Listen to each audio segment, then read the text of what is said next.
everybody was hard on me, so I internalized a lot. And what I can say to you is just be there, be open, and have conversations with her. You don't have to be so hard on her. I'm not sure if you're hard on her or not, but but I would say combat the hardness with the nurturing. So don't just be hard and just let it fester for days. Have some nurturing with it, I think because my dad wasn't emotionally available for us because he wanted to be so hard all the time, or not wanting to, but that's just how he was. Yeah. And that's why I would say. For sure.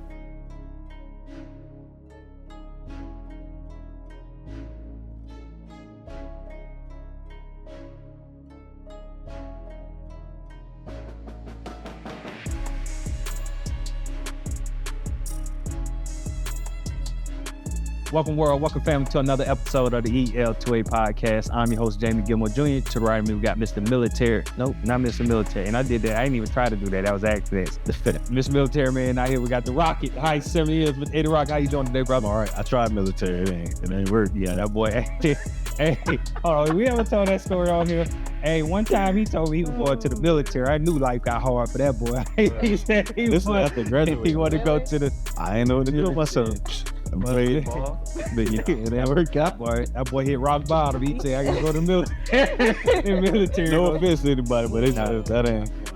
Yeah. No, thank y'all. Respect y'all. Y'all, sir. But anywho, to the right of him, we got a very, very special guest, Mr. Amiracle Watson. How you doing today, Amiracle? I'm doing great. Thank you for being here today. Thank you. Look at you, I got offers. All right, so we're gonna get into it. Thanks for being here. But again, Miss Amiracle Watson with Diamond Girls. We're here to learn more about what she do. But one thing I do want to point out right here, you got something standing in front of you. So for me, one of my goals in life, and I want to, build up, pad my stats for lack of better words. But I want to be an author. I want to have my name on a book or a piece of literature or whatever, just like this. So explain to us what do you have sitting right there in front of you? So this is the Wildflower Whispers, and it's an activity journal for young girls. So in the pages, it has different challenges for you to do. So if, say, one activity is pop the balloon. So you write down everything you want to let go, and then you just pop it through the page. Or we have where you can tear the page out, write all your fears down, tear it, rip it up, throw it out, whatever you want to do with it. So this journal came about because I loved journaling when I was younger. And I started looking back at everything that I'd written. And I was like, who is this girl? Who is that? Oh my God, you've been through some stuff. But just to see what I was going through and to look back at who I am now, it was just amazing. I'm proud of who I'm becoming. And so that's the whole point of a Wildflower Whispers, is to have a keepsake journal where you can look back at who you were and be proud of who you're becoming. Yeah, I love that. So, and think about what we do today. Journaling is a big part. What we do at Cut Different, we do it daily, literally with our boys. So to think about, you created this out of something that you saw a need for. What do you think, or how you think it would have helped you if you would have had this journal when you were a child? If I would have had it when I was younger, I would have, known what type of relationships I wanted. Because in the journal, it lists out, what do you expect out of your relationships? What do you want out of your relationship? So that way you can see if this guy isn't for you, you can, check him off your list. It's not about stereotypical things or, writing down, I want him to be big. I want him to be. No, what do you want from him mentally? What do you want from him? Is he goal driven? That type of stuff. So it also looks at negative and positive behaviors. So you can look at, okay, is this relationship good for me? Because he does talk to me crazy. He does keep me away from my family. So it brings together to really think about what you want in life. Yeah. So I got to get one. I got two. Well, I got 3 girls actually, but my oldest, she's in 7th grade. Mm-hmm. And it's, so like Jamie said, what we do with the boys, we have them to journal. So it's one thing, and I have my son, he just turned 8. So whenever we've gotten to the point, sometimes I'll give him a journal topic. Mm-hmm. And to hear him express himself through the journal is first off, but at the same time, it, like you said, we're able to know, because there's certain letters my mom, I wrote back when I was 8, 9 years old, and she give it to me now. And it's like, dang, I said that, or why did I spell it that way? So it's for boys, for young men, it's easy for us to understand. Yeah. She has journals in her room. Yeah. And I know she's not looking at the podcast, and there are times that I want to go in there and look at it, but I really Oh don't. Lord. I'm afraid. I'm afraid to My see. daddy did that to my sister, and it scarred her. So hey, it scarred him too. Yeah, you feel me? So for me, it's being. I guess I want to be respectful of her. Yeah. You know, of what she's putting down, because I understand that we have to journal. You know, because there are times that things don't go the way that it's supposed to. Yes. With that being said, based on what you said, we need that. Yeah. I know I don't. I'm a tough dad, and I'm that way for a reason, especially with the way society is. So something like that, I mean, I think it'll be beneficial, because there are a lot of women who sons are in our program who they try to figure out, like, where can I put my daughter, because my daughter needs something. So hey, y'all, get her. Yeah, for sure. It also has like different journal prompts in the back, and it also has like blank journal pages. So if you want to just write about the activity that you just did, you can do that. Or if you want to write about what the prompt says, you can do that. It's awesome. It's really awesome. I'm proud of it. Yeah. But yeah, and it also has because what I found out with a lot of girls, they don't know the simple questions of like, what do you like to do? That's simple to me. That's a simple question to me. What do you like? So it also has in there your bucket list. It also has what are your top artists? What are your top food, or whatever the case? So you can think about the stuff that you really like, and you can be confident in who you are. Yeah. So. That's dope. So one thing you pointed out, the first thing you said, you mentioned the relationship part. So so now what I need you to do is name all the boyfriends you wouldn't have. The boys you wouldn't have with if you had this journal. Name them. Tell them out loud. Say their name. Lord have mercy. I'll just play. All right, so let's get into it. So one thing I wanted to get into, obviously, who you are as a person. We see your journal. We understand that you run an organization called Diamond Girls. So that's who you are. But there is a journey you had to get to this point that you are. So if you can put us a little bit into the journal. So who is Amiracle Watson? Who is Amiracle Watson? Oh, Lord. So I'm a country girl from Alabama. I'm not too country, though. But I came from Alabama, and where my journey started was in college. I always wanted to work with kids, but I wanted to be a sports agent because my life was surrounded by sports because I was a track runner. And I wanted to be a sports agent, but my teacher told me that I had an hour presentation by myself, and I said, oh, this isn't for me. So I went to the human service route, and that's where I found my passion of wanting to work with kids.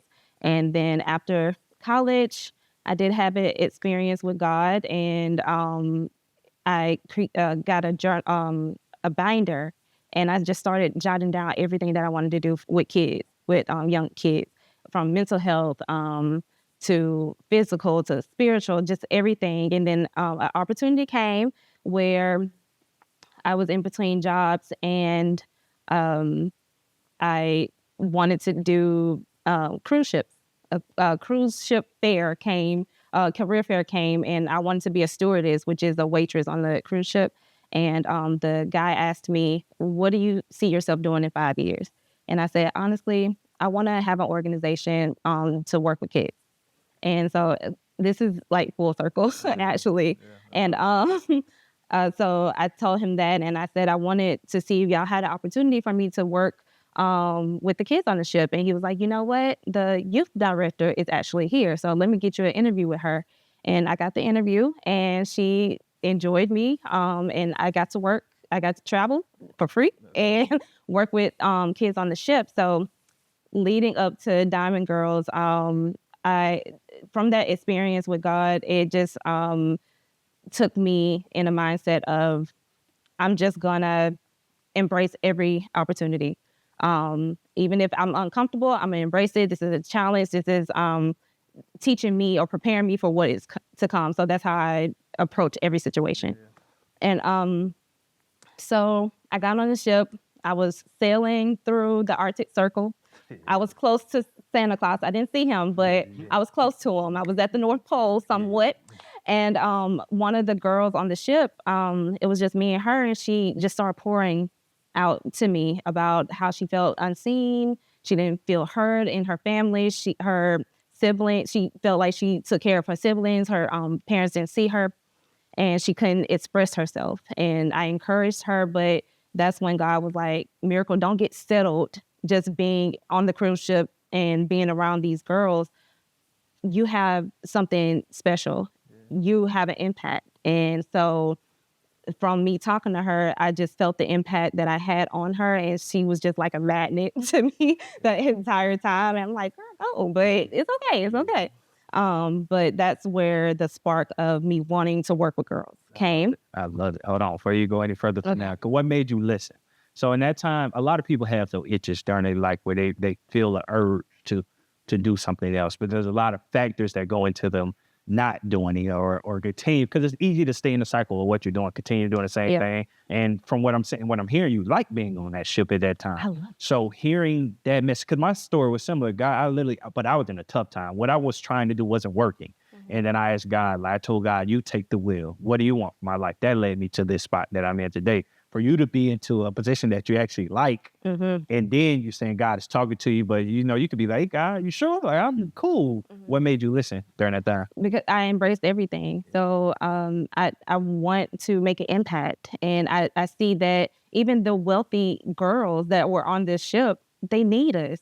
And so I didn't, because I wasn't discriminating, I don't know, I just embraced everything. And so I didn't want to leave the ship, to be honest.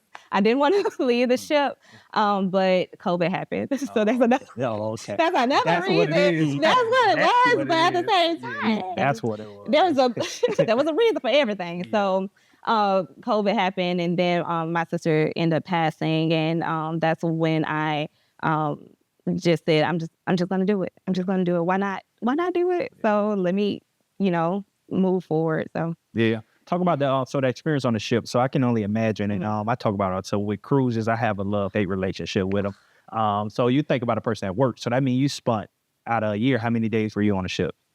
every day. Every day. Every day. Out of the year. So on the ship, moving across the world. If you think about that experience and think about who you are today, what about that ship molded you or helped you to be who you are today? Oh, that's a good question. So I enjoy being with the kids, of course, and I think it taught me to learn how to build programs, because that's what I had to do on the ship. I had to build programs for different kids, and I started off with the middle school age, and then they made me the early years coordinator. So then I was working with the 0 to 6-year-olds. So I'm just so blessed. But I was able to work with that age group, and then I was able to work with the teens. And so it just taught me how to group facilitate. It had me speaking in front of thousands of people, which was scary. I didn't have to say much, but I was out there in front of people, and I was always the shy kid. So I think it really, I don't know. Yeah. It was just a great experience. I loved it. Were you running for something when you went on the ship? So when you think about it, so when I left Ocala, I went to Philly. So I was born and raised in Ocala, and I wanted to get as far as away if I could Ocala, because I felt like it was taken from me. To think about a young girl getting on a ship and traveling across the world, that seems like, I'm pretty sure your family, like, you sure you want to do this? Were you running for something when you chose to do that? I don't think I was running from something, but I wanted something different for my life. And my first trip was in Hawaii. So me saying that, hey, Mom, I'm going to Hawaii. And she's like, are you sure? Is this a scam? I don't know if it's a scam or not, but I'm going because they pay for the ticket. So I don't think I was running from anything. I just wanted something different for me. I think I was 25. So I really did want something different, because I never really been away from my family like that. Of course, I went to college, and but I never been so far away. And I spent 5 months in Hawaii, came back, and then I had to go back. So it was heartbreaking. I was crying on the airplane, but it was meant to be for me. Yeah. So I had to step out for me. Yeah, I got to talk about that student athlete experience. So I told you, we spoke before the cameras came on, and I was telling you, I think you should highlight your student athlete experience more, because being a student athlete gives you something that a lot of people don't got, especially at a Division I level. So where did that come from? So the track, is that something that was instilled in you from your parents, or I'm pretty sure your siblings, or where did that bug come from? And how do you think being an athlete has helped you and help you in your day, like in your life now? Yeah, so funny story. My brother was a track athlete. He was football, everything. And one day my dad was like, "Y'all want to run?" And so me and my sister got out there. I had on a turquoise polka dotted dress. Remember that? Yeah, I know. I know. That was my first ever track meet, and we got out there and I won. So my dad was like, "Oh, they can't wear." Anyway, so we couldn't wear pants back in the day. So he was like, "They're gonna be running in dresses." No, daddy, no. But that's where it started, and we just kept it going. My dad was big on sports. My mom was too. So, but it was just my brother. And then when me and Angel, my sister's name is Angel Amiracle. But me and Angel end up doing it too. So I think what it helped me today is to be structured, to be coachable, to be dedicated to something. So I think that's what helped me as a student athlete. I guess I talked about my beginning, but as a student athlete, it did keep me structured. Because I had a schedule. I had to go to class, go to practice, go to class, go to weights, so it did teach me about being structured and being a team player.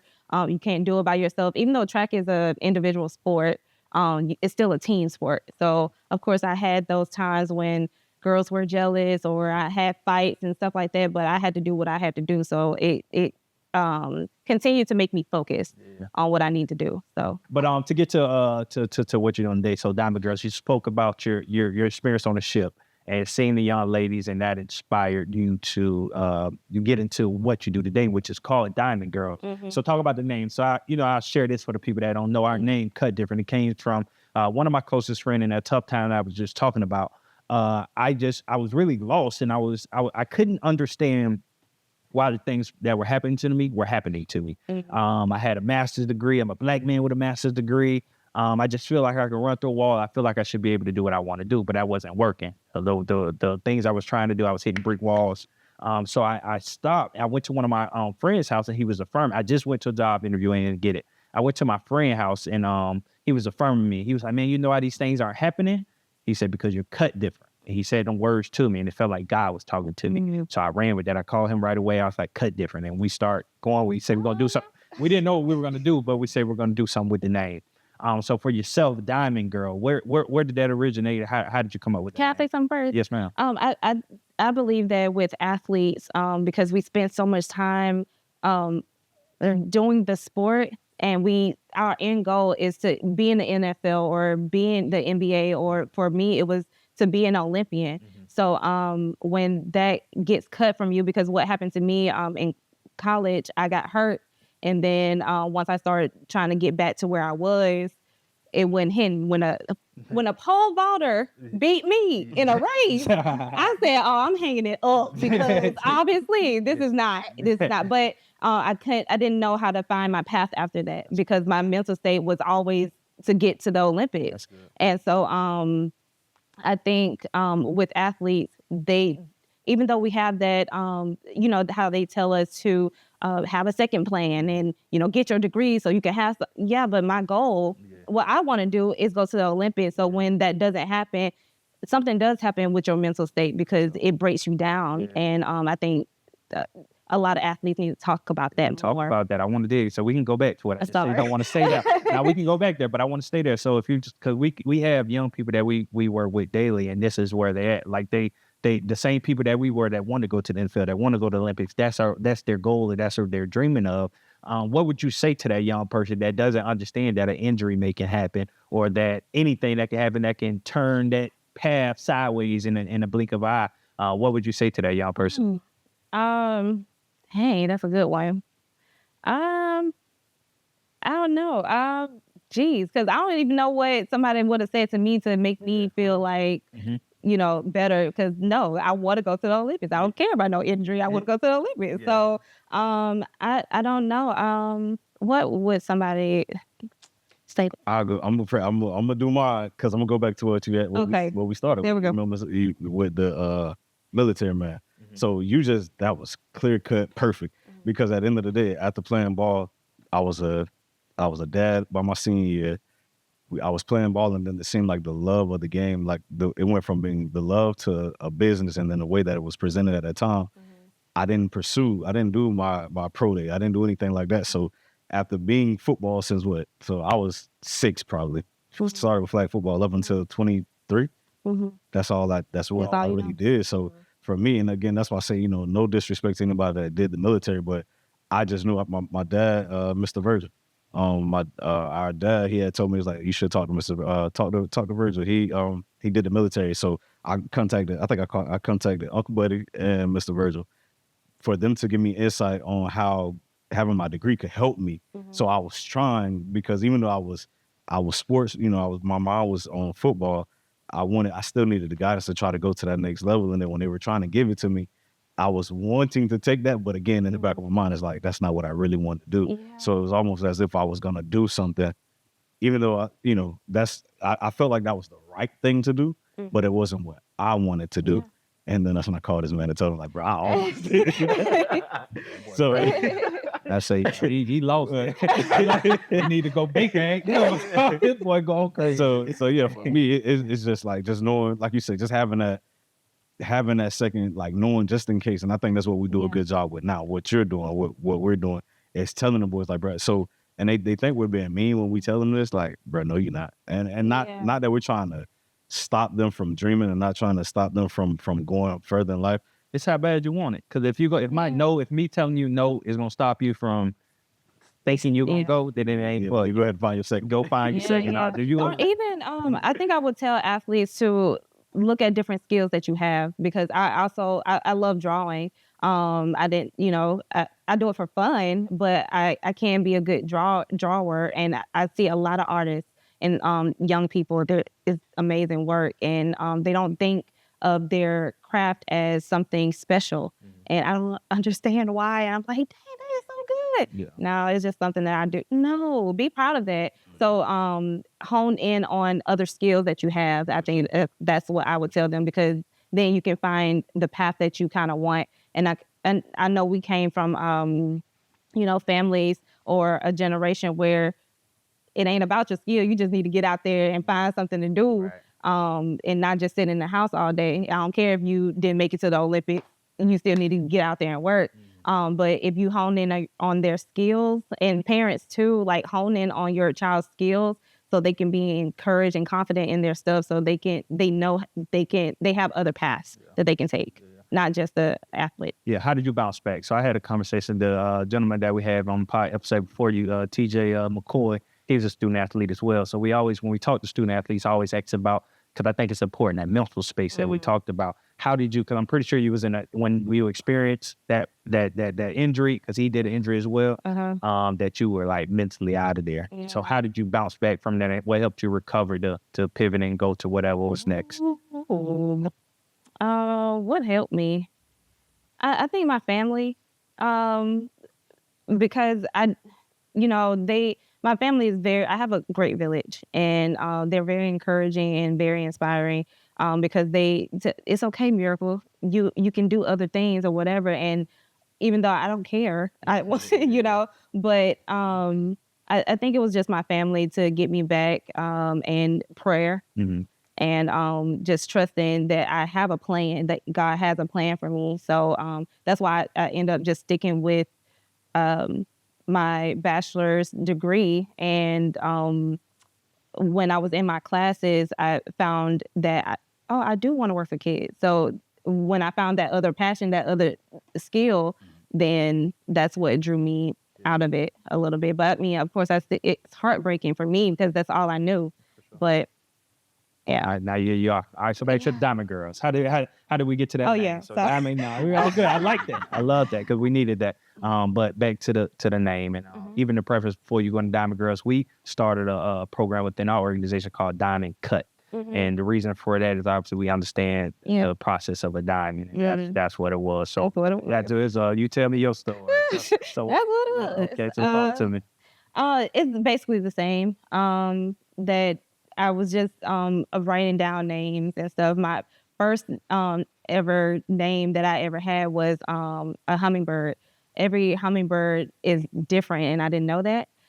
We're talking about diamond birds, but I'm just saying how it started. So you're saying the first name that you thought of was so it was gonna be hummingbird girls? It was just gonna be hummingbirds. So when I had that experience with God, I had wrote down hummingbirds, and I wrote down everything that hummingbirds did, and I found out that every hummingbird, even if they're the same color, they'll have like one little nick that's different, and every hummingbird is different, and I just love that. So the uniqueness of that. So then I was just in my room one day, and I was like, oh, what about diamond girls? And I thought about the pressure of diamonds, or the pressures of life are only creating you into the diamond you're meant to be. So that's what where it stemmed from. Yeah. So that's why I said diamond girls, because there's a lot of pressure that the girls that we don't necessarily see, or that we do see, and but you don't have to stay there, because it's only creating you to what you're meant to do or meant to be. So even when hearing that and talking about pressures and all those things, so with my oldest, so she lives with me and with us. She doesn't live with her mom. So when we think about everything that she's enduring, right now everything seems like it's perfect, or it's perfect enough for her to be who she is, and excelling in everything that she does. But in the back of my mind, I always, because being a male, I can understand my son. You know what I'm saying? Yeah. I do my best to understand my girls too, but I understand that God didn't intend for me to think like a woman, you know what I'm saying, or vice versa. So I oftentimes think like, okay, well, when this pressure comes, because at some point it's bearable now. Yeah. You know what I'm saying? We're able to communicate, we're able to talk about certain things, but at what point will that pressure kick in to where now who is she gonna be? You know what I'm saying? So I try to understand as much as I can. Especially Oh, sorry. No, go ahead. Because that's what always be open. Not to put my dad out there, but my dad was hard. He was real hard, and I remember going into transparency. I snuck out the house. What you did? What she did? I snuck down the street, and so they were just doing too much. I thought they were doing too much. I think I was 13 or something, and they were walking down the street calling my name. Like, what y'all doing? But anyway, but they were worried. So, but once I got back to the house, you got a whooper. I had an intervention. And I was like, what are they doing? So then I think my dad asked me, why did I go down there or whatever? And I said, because I loved him. And my dad was like, you don't know what love is, that whole thing. And it was like, but that's what I felt. And I think a lot of parents view that as like, y'all don't know, y'all ain't been through nothing, so y'all don't have nothing to say. Yeah, I do. I felt like I was in love with him. That it ain't work out. But, that's what I felt. You cannot invalidate my feelings and how I was feeling at the time. So from then on, that's when I didn't want to express anything to him because it was too hard and it was too rough. Even my entire family, except for my sister Angel. But that's my sister. But anyway, she, everybody was hard on me, so I internalized a lot.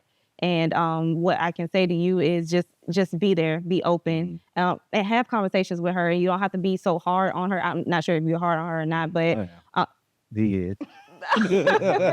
but I would say combat the hardness with the nurturing. So don't just be hard and just let it fester for days. Have some nurturing with it, I think because my dad wasn't emotionally available for for us because he wanted to be so hard all the time, or not wanting to, but that's just how he was. Yeah. And that's why I would say For sure. showing that soft side is important. I got you. It's so funny because I had a conversation last night with one of my family members because we talk about with me being the oldest. So my mom she had me when she was 15. So she got pregnant when she was 14, had me when she was 15. So around that same age, when I got 14, 15, imagine how hard she was. Yeah. So you want to be there because the conversation came up, like, are you going to start having these talks with? And I'm like, well, as a kid, I wasn't taught. She didn't, no knock on her because I understand she didn't want me to experience what she experienced at a young age. But how? How do I have that? Like, I can't remember, having those talks where me and my mom can talk about sex on a level to understand it. And so for me now, it's just like, I try to recall those memories of saying, okay, but I don't want that because I think did you ever talk to her about sex? So our youngest brother, so no, really, so we're talking. So it went from us to our youngest brother was the only one that was able to really just openly express, Mom having sex, because the way that it was, how hard she was on us. And again, it was for a good reason. Yeah. But I wasn't able to express myself and how I felt. And I was only, one person or whatever the case was. So I bring that back to now. It's like, okay, well, now with my daughter, the oldest daughter, she's a teenager. She's just turned 13. So it's like, but, just trying to make sure that I'm understanding. I think that's the biggest thing right now is being able to understand and express exactly what you're saying. I would say don't hesitate to have those conversations, because my parents didn't have the conversation, but of course they said don't have sex. Okay, thank you. But of course they said that, and I had the fear of God, so they drilled it in us. So of course I was hesitant about it, but at the same time, when them little boys get in your ear, then, and you're not having those transparent conversations, she can lean to what they're saying. And I if you feel like you need to have a conversation with her, I say have it, because somebody else is talking about it either in front of her or she's seeing it, whatever the case may be. My 10-year-old nephew is oblivious to a lot of stuff, but when he's scrolling on TikTok, he's going to come across something that his mom is not talking to him about, or that the family isn't saying anything about. So it's getting into their brain one way or another. So you want to be the one to kind of guide her through that, if that makes sense. Yeah, no, for sure. Yeah, how do you think parents should, with that regard, when it comes to social media? Because how do you think parents should be, restricting or not guiding, managing, monitoring? How do you think parents should be monitoring because so for you say you had a strict parents or something. So your dad probably wouldn't even let you have social media, would it? So, no. Sorry, Daddy. So for yourself, what do you think is a healthy guide? Because we live in a world where everybody has it. So can you tell your child not to have it because everybody else doing it? Yeah. So what do you think is that guideline? What would be healthy for a parent? I'm gonna help out because she doesn't have it right now. She just asked, could I get TikTok? And I'm like, nah. So said I do. Go ahead. Well, from that aspect, I think a good idea is to have conversations, just to get them off the phone in a way, because it's hard to pry them once they